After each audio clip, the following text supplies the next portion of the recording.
आय विश्वोत्पत्त्यादिहेतवे तापत्रय विनाशाय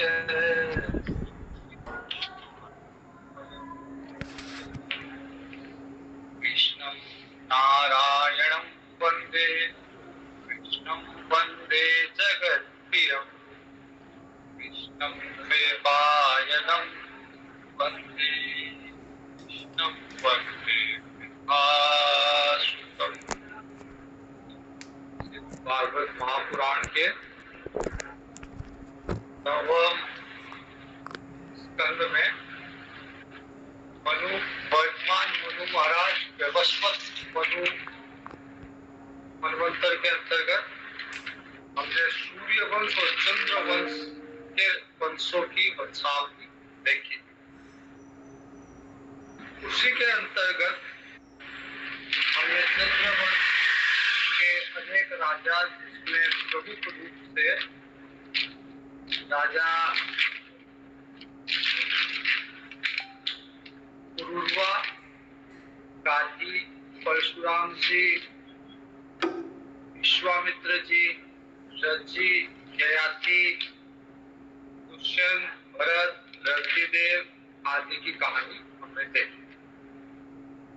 अब कुछ और शेष वंश है जिनका संक्षेप में वर्णन हम देखेंगे। जैसे राजा हस्ती थे जिन्होंने हस्तिनापुर बसाया, फिर राजा मुदगल हुए जिनकी अहिल्या नामक कन्या, जिनका विवाह गौतम ऋषि के साथ हुआ था। भगवान राम ने अहिल्या का उद्धार किया था। फिर शरद्वान हुए जिनसे कृपाचार्य और द्रोणाचार्य की पत्नी पुत्रियां हुई, जिनको महाराज संतनु अपने साथ ले गए थे। फिर द्रुपद हुए जो द्रौपदी के पिताजी थे, उनका पुत्र धृष्टद्युम्न और पुत्री द्रौपदी। फिर संवर्ण हुए जिनका विवाह सूर्य की पुत्री तप्ती के साथ हुआ, और कुरुक्षेत्र के कुरु हुआ इनका पुत्र इन्हीं से, जो कि कुरुक्षेत्र का स्वामी था। फिर बृहद्रथ हुए जिनकी पत्नी के गर्भ से 2 टुकड़े हुए। गर्भ से पूरा गर्भ जो है 2 भागों में उत्पन्न हुआ, जिसको फिर जरा नामक राक्षसी ने जोड़ दिया, इसलिए शिशु का नाम पड़ा जरासंध। उसके बाद में संतनु जी जिनके द्वारा गंगा जी के गर्भ से विश्व पितामह पैदा हुए, जो नैष्ठिक ब्रह्मचारी थे, वीर थे, ज्ञानी थे, भक्त थे, धर्म मर्मज्ञ थे, धर्म की ज्ञाता थे। इन्हीं संतनु महाराज संतनु के पुत्र, जो कि केवट की कन्या सत्यवती थी, उनसे 2 पुत्र हुए, चित्रांगद और विचित्रवीर्य। चित्रांगद को गंधर्वों ने मार दिया और विचित्रवीर्य का विवाह अंबिका और अंबालिका के साथ हुआ, जिनको विश्व पितामह बलपूर्वक ले लाए थे। 3 बहनें थे, अंबा, अंबिका और अंबालिका। तो अंबा ने विवाह नहीं किया, अंबिका और अंबालिका विवाह विचित्रवीर्य के साथ हुआ। विचित्रवीर्य के रोग था, विचित्रवीर्य के रोग था राज यक्षमा रोग था, जिसके कारण वो स्त्री से समागम नहीं कर पाते। जो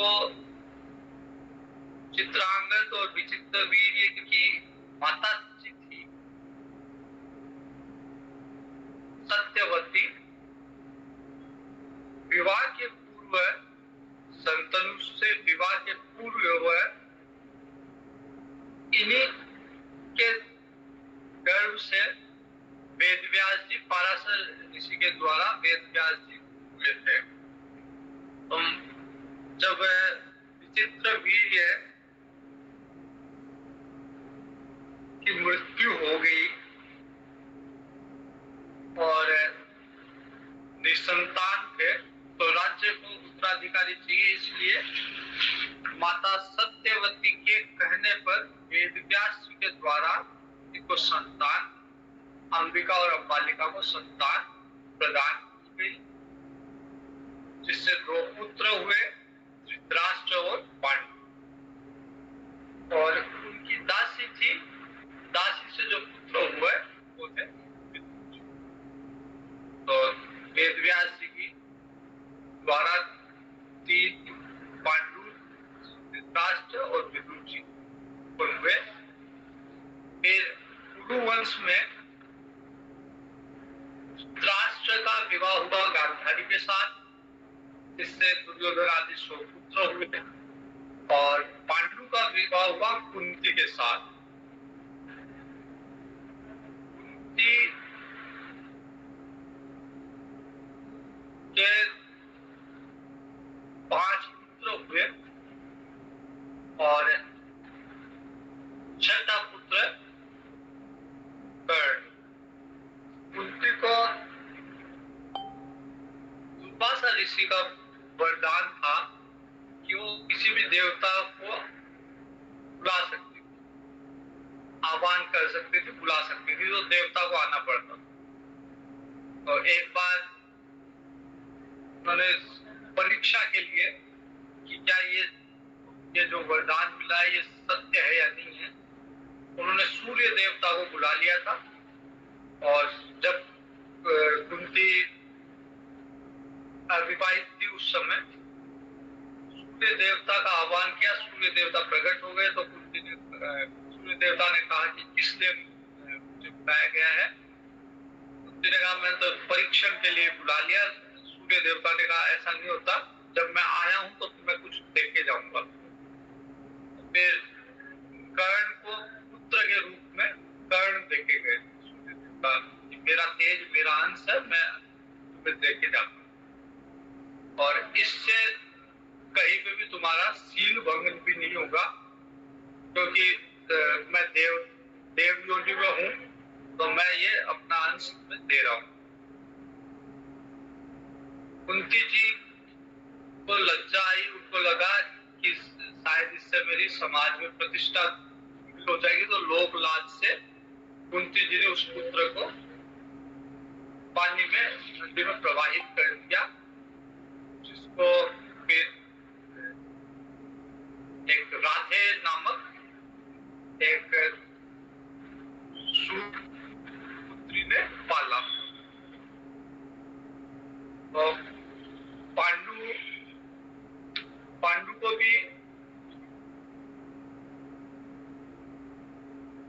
भी रोग हो गया था, जिसके कारण पांडु के द्वारा संतान उत्पत्ति नहीं हो पाई।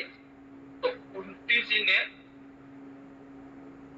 2 पत्नियां थी, कुंती और माद्री पांडु की। तो कुंती के 3 पुत्र हुए, युधिष्ठिर, भीमसेन, अर्जुन, जो कि युधिष्ठिर धर्म के द्वारा, भीमसेन वायु के द्वारा और अर्जुन इंद्र के द्वारा, इंद्र का अंश थे। और माद्री के 2 पुत्र हुए, नकुल, सहदेव, जो अश्विनी कुमार के अंश थे। तो 5 पांडवों का विवाह द्रुपद राजा की पुत्री द्रौपदी से हो गया। द्रौपदी के अलावा भी 5 पांडव के अन्य विवाह भी थे, जिसमें जैसे अर्जुन का भद्रा के साथ, भीम का विडंबना के साथ, तो अन्य विवाह भी हुए। अर्जुन का जो सुभद्रा से विवाह हुआ, उसके पुत्र अभिमन्यु हुए, जिनका विवाह उत्तरा के साथ हुआ। और अभिमन्यु के पुत्र राजा परीक्षित, जो कि भागवत कथा सुन रहे हैं। और परीक्षित के पुत्र जन्मेजय और जन्मेजय के पुत्र शतानी। और सोमवंश जो है कलियुग में राजा क्षेमक तक चला और राजा क्षेमक के बाद में सोमवंश समाप्त हो गया। कुछ सोमवंश के ही कुछ भाग जैसे यदुवंश, हर्षवंश आदि दिए गए हैं। तो इसमें यदुवंश को माधव, वासने, यादव, ये इन नामों से भी प्रसिद्ध है। यदुवंश ययाति राजा के हमने देखा कि ययाति राजा का देवयानी से जो पुत्र, बड़ा पुत्र था, उसका नाम था यदु। फिर इसी वंश में, यदुवंश में ही सहस्त्रबाहु अर्जुन हुए, जिनका हमने प्रसंग देखा था। हजारों पुत्र थे, लेकिन परशुराम जी ने सबको भस्म कर दिया, केवल 5 पुत्र बचे। फिर इसी वंश में मधु हुआ, जिनसे माधव प्रसिद्ध हुआ वंश।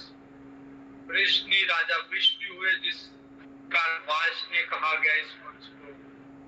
और एक ससबिंदु नामक भौतिक पराक्रमी, परम योगी, परम योगेश्वरीय संपन्न राजा हुए थे। और इसी यदुवंश में भगवान श्री कृष्ण का भी जन्म हुआ। गर्भवंश जो था उसमें एक राजा जामक थे जो निसंतान थे, उनके कोई संतान नहीं थी। उनको अपनी पत्नी से विशेष लगाव था, इसलिए वो अन्य विवाह भी नहीं कर रहे थे। स्वयं के संतान नहीं थी, पत्नी से प्रेम के कारण अन्य दूसरी पत्नी से भी विवाह नहीं कर पा रहे थे। एक बार राजा जामक जो है शिकार खेलने के लिए गए और वहां कोई शत्रु हुआ, शत्रु को मार के उसकी कन्या को उठा के ले आए। तो दूर से जब राजा आ रहे थे, पत्नी को लगा, रानी को लगा कि शायद मेरे लिए सोत लेके आए। तो उन्होंने पूछा कि ये स्त्री, ये कन्या कौन है, किसे ले आए आप? तो राजा पत्नी के भय से राजा ने कहा कि ये पुत्रवधू है आप। पत्नी ने कहा तो पुत्र ही नहीं है, पुत्रवधू कैसे हो जाएगी? लेकिन राजा के इस वाक्य वचन को पितरों ने अनुमोदन किया और रानी को कुछ समय बाद में पुत्र हुआ, जिसका विवाह उस कन्या के साथ हुआ। और जो पुत्र हुआ बहुत सुंदर पुत्र था, उसका नाम पड़ा विदर्भ। वहीं से विदर्भ वंश की स्थापना हुई, जिसमें फिर आगे शिशुपाल, जिसे सात्विकी जी भी कहते थे, अक्रूर, आहुक आदि राजा हुए। तो आहुक के 2 पुत्र हुए, देवक और उग्रसेन। देवक के पुत्र थे देवकी आदि 7 कन्या थी और पुत्र भी थे, लेकिन मुख्य रूप से देवकी, जिनका विवाह वसुदेव जी के साथ हुआ और उन्हीं के यहाँ से वसुदेव देवकी के ही यहाँ भगवान श्री कृष्ण जन्म लिया। और उग्रसेन के 2 पुत्र हुए, जिसमें से कंस भी एक पुत्र था। तो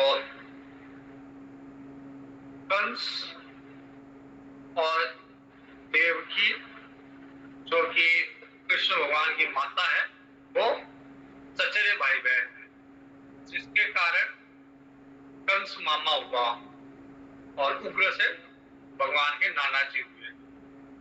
सूरसेन जी के पुत्र थे वसुदेव जी आदि 10 पुत्र थे और कुंती आदि 5 पुत्रियां थी।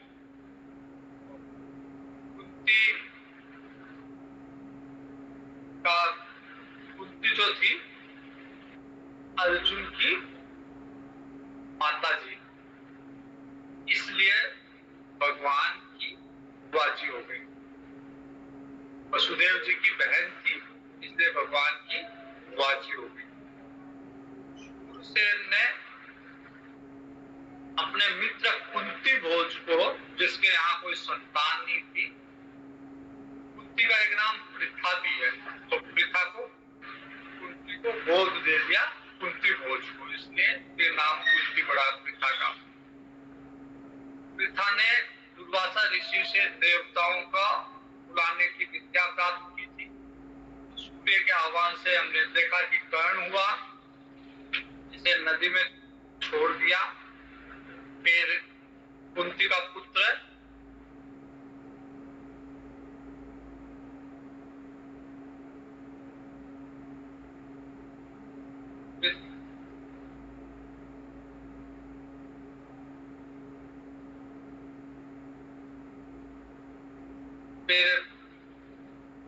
पृथा की कुंती की एक छोटी बहन थी श्रुतदेवा, उसका पुत्र था दंतवक्त, जो कि पूर्व जन्म में हिरण्याक्ष था। और दूसरी एक बहन थी श्रुतसवा, उसका पुत्र था शिशुपाल, जो कि पूर्व जन्म में हिरण्यकशिपु था।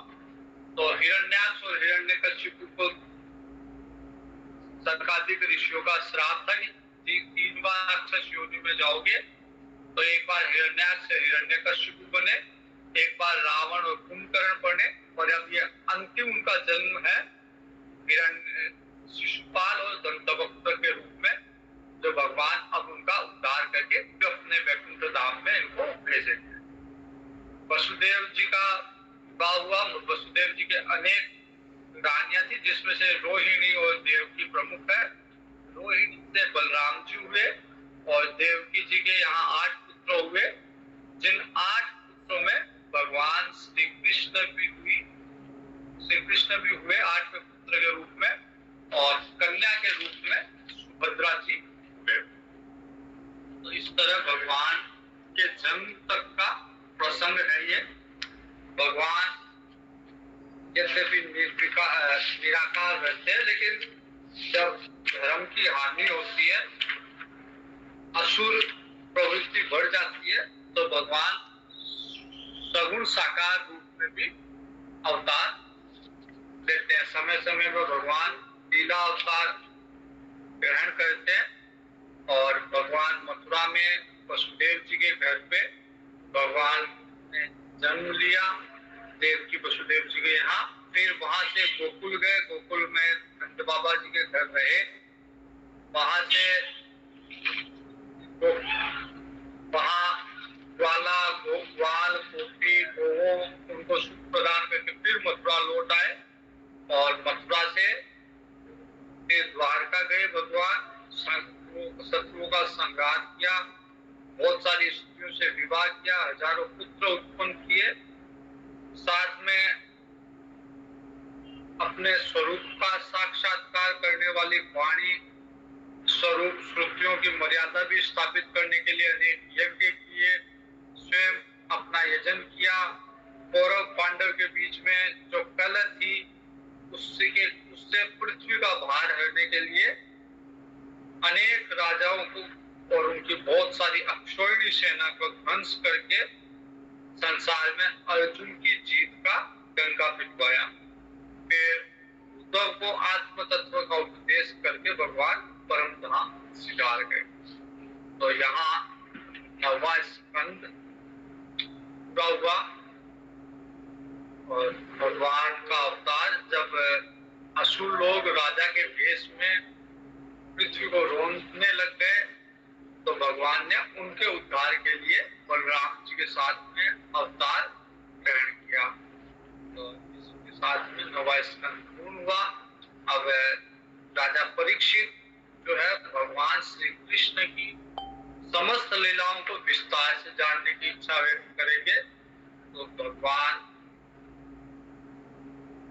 सुखदेव जी विस्तार से 10वें स्कंद में 90 अध्याय में भगवान श्री कृष्ण की लीलाओं का ही वर्णन करेंगे, जिसे हम कल देखेंगे।